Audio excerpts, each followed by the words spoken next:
One of the best things about animation is how it can take an artist's imagination and realize it in such vibrant ways. With Arco, Ugo Bienvenu directs its first feature film and tells a touching story in a creative depiction of the future. A lot of thought has been put into the different time periods we visit and how much humanity has changed while also staying largely the same. It has a lot to say about our reliance on technology, but what especially makes it work is the friendship that develops between the time-traveling Arco and a girl he meets named Iris. With the main characters, we see how two people can connect even with different cultures and sensibilities. Some of the best scenes involve Arco and Iris just sitting and talking and getting to know each other. There's a genuine connection. The film also shows them trying to figure out how to solve this dilemma and get Arco back to the future. The script also has its fair share of fish-out-of-water jokes that fit the narrative and serve as an example of how things that might seem commonplace in one decade will be confusing to those born several centuries later.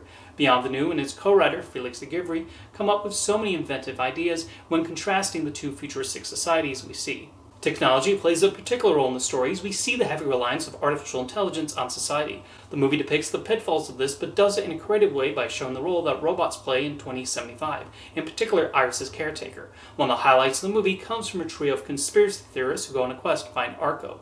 There are several hilarious moments with them as they bicker with each other, and we see their bumbling antics. For the English language dub, they made the smart choice to cast Will Ferrell, Andy Samberg, and Flea in those roles. They fit these characters so well it's almost surprising they were not the original voices.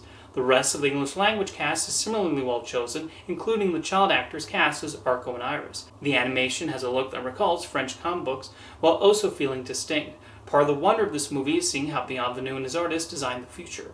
Arco's future in 2932 particularly stands out with the types of homes people live in. Meanwhile, 2075 shows some changes in the houses and markets while still recognizing the gradual way society progresses.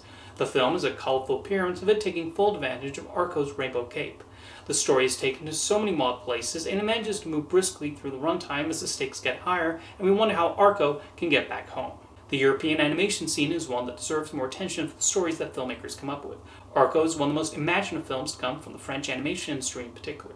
It feels so distinctly the work of Ugo Bienvenu, who successfully collaborates with not only his co-writer, but the talented animators who worked on it. He has come up with a clever time travel story that does new things with the concept, but even when it just involves the two child protagonists talking and learning about each other, it's compelling. Arco finds the emotion in the story too and makes one think about what the world will be like centuries from now, and this gives us a peek at what inventions people might create.